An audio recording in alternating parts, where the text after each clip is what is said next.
Good morning, children. A very good morning to all of you. Welcome to the first class of your biology. So, I hope that you all are safe and sound at your home and taking care of your health. Now, let me give you a very brief idea of your biology subject. Your biology subject is divided into 6 units. Okay, so I am going to take first of all unit 2, that is the flowering plants, and in flowering plants I am going to take the very first chapter, the flower, since you have already done it before in class 8. So here you can use your previous knowledge also. And I also hope that you all are aware that school has provided you online PDF files of your subjects. So kindly, whatever I will be teaching you here, open that and kindly read it. Okay, so let us start with the first chapter, the flower. Now, what is reproduction? Why does an organism reproduce? What is the need of that reproduction? Of course, reproduction is needed for the continuity of the species. If a species will not continue, if the species will not reproduce, then what will happen? It will extinct out of this world. Alright, and it will definitely create a havoc in the nature. As we have already done food chain in class 8, what did we do? We have learned in food chain that all the organism, whether it is a carnivore or herbivore, they all are dependent upon each other. So even one is missing, it will create a havoc or disastrous in the nature. So that's why reproduction is necessary. So what is reproduction? Reproduction is, in a simple words, if I put, reproduction is giving birth to the young ones, or it is the process of continuity of the species. So every living organism reproduces. In the same way, if I talk about the plants, then which is the plant organ which helps in reproduction, that is the flower. Alright, so here we are going to do the structure of the flower here first of all. Now here you can see I have made this diagram of the flower. Flower is always divided into 4 whorls. Okay, first of all, what is a flower? Flower, it is a specialized shoot in which the leaves are modified into floral structures. Okay, should I repeat it again? What did I say? I said it is a specialized shoot in which leaves are modified into floral structures. Okay, so here I have told you that a flower is divided into 4 whorls. So the very first whorl of a flower is sepals, and the another name of the sepal is calyx. Please remember and note it also that you need to learn both the names, because it is very important for you to learn both the names. We call it sepals as well as calyx, and this is the first whorl. Now, what is the function of this first whorl? Sepals are the leaves which are at the base of the flower. So what is their function? Actually, they protect the flower. They protect the flower from any type of mechanical injury, and in few flowers they also, since they are green in color, alright, so that means they contain chlorophyll in few flowers. Okay, so they also help in the process of photosynthesis because they also contain chlorophyll. So they also help in the process of photosynthesis. Now our second word is petals, which is also known as, we call it second whorl, and it is colorful. Petals are always colorful. Okay, so another name of the petal is corolla. Another name of the petal is corolla. So what is the function of the petals? They make the flower more beautiful. They make it more attractive in order to attract insects or animals for the pollination. Alright, so they make it attractive so that animals and the insects should come for the pollination. They should get attracted by the beauty of the flower. Alright, so this is the function of the petals. Sepals, first whorl, second whorl, petals. Now we will talk about the third whorl. Third whorl is the male part. This is the third whorl. Our third whorl is male part, which is known as stamen. which is known as stamen or androecium. Alright, so it consists of two parts. First one is anther and filament. It consists of two parts, anther and filament. Now anther is a yellowish colored bilobed structure. If I say bilobe, that means having two lobes. Okay, and it contains pollen grains for the pollination. And this filament is a long thread-like structure which attaches anther to the base of the flower. Okay, it supports the anther. All right. Now, so what did I say? That this is the third whorl whose name is stamen, and we also call it androecium, and it consists of two parts, that is anther and filament. Now, which is our fourth whorl? This one, pistil. This is our fourth whorl, and this is the female part, and we also call it gynoecium. Alright, we call it pistil or gynoecium, and it consists of three parts: stigma, style and ovary. And inside the ovary we have ovules. Inside the ovary we have ovules. We do not consider them the fourth part since they are already inside the ovary. So it is consist of three parts: stigma, style and ovary. Now what is stigma? Stigma is the uppermost portion, okay, which collects the pollen grains during pollination. And the style is this long slender and tube like structure which attaches the stigma with the ovary.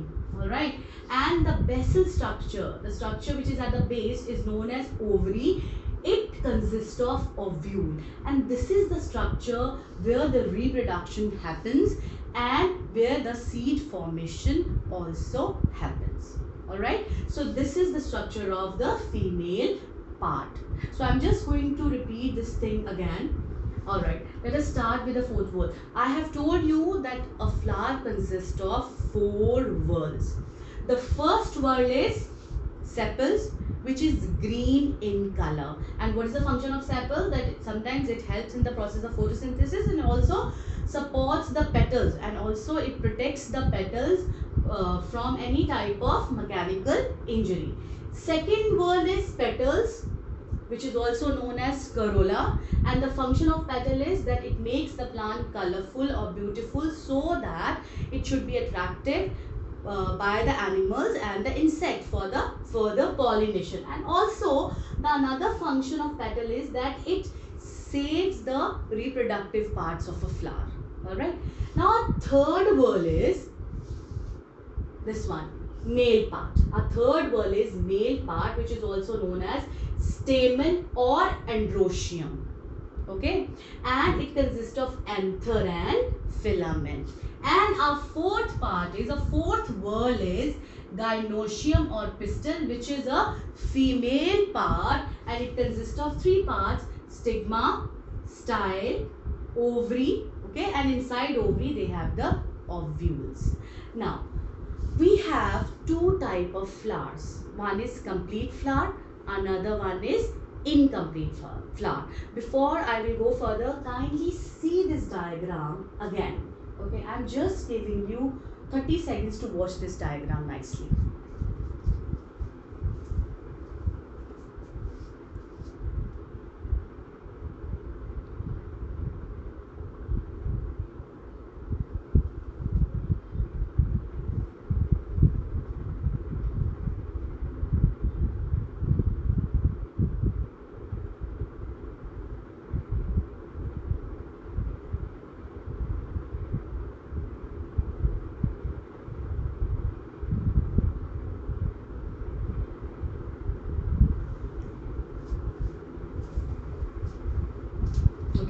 I hope you have watched it carefully. Now our next portion. This was the whole structure of the flower.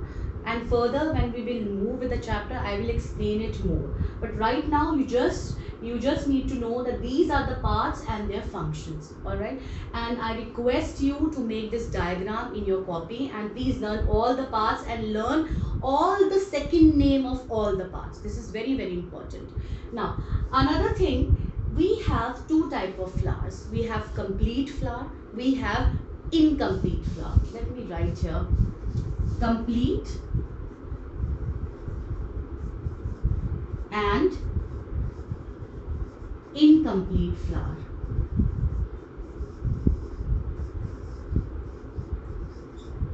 Now, complete flower is also known as perfect flower, and incomplete flower is also known as imperfect flower. Sorry. Now, what is complete flower? A complete flower is the flower which is having all the four words.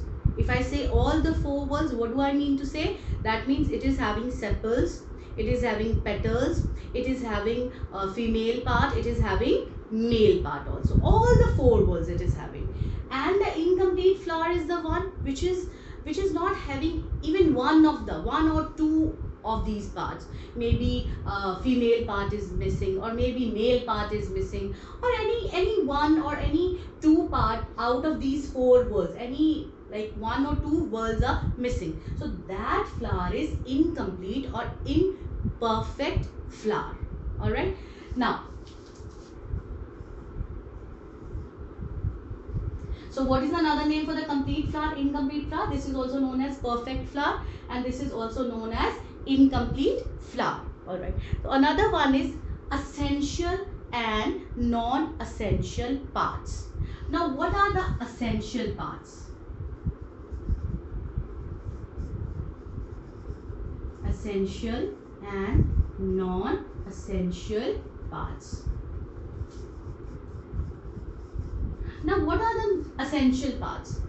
These reproductive organs. And what are the reproductive organs here? Female part, gynoecium, and male part, androecium. These both are the essential parts. Okay. So, if any one of these, or if they are not present, that means the flower cannot reproduce. All right, that these are essential. These both should be there in order to reproduce another one, in order to reproduce, in order to continue the species. These both reproductive parts, male and female parts, should be present in the flowers. So these are known as the essential parts. And what are the non-essential parts? Non-essential parts are the parts which support a plant, which makes it attractive, okay? Or like, for example, sepals and petals, okay? They, like sepals, it gives support to the flower. What about the petals? They make it attractive. They hide the reproductive parts, okay? They protect them by hiding them so that they should not get suffered by any mechanical injury. So these sepals and petals, these are the non-essential parts. But the essential parts are reproductive parts, that is gynoecium and androecium. That's all for this session. I hope this is clear. If you will be having any difficulty, kindly do message me on the eCare app. Okay, so let us just last recap quickly. Okay, so a flower consists of, what is the definition of the flower? I have told you, flower is a specialized shoot in which leaves are modified into floral structures. And a flower, it is divided into four whorls. The first whorl is sepals, second whorl is petals, third whorl is androecium or stamen, which consists of anther and filament. Fourth whorl is gynoecium or pistil, which consists of stigma, style, ovary, and inside the ovary we have ovules. All right. Now, another thing we have done, complete and incomplete flower. Complete flowers are the flowers which are having all the four whorls. Incomplete is the one in which one or two whorls are missing.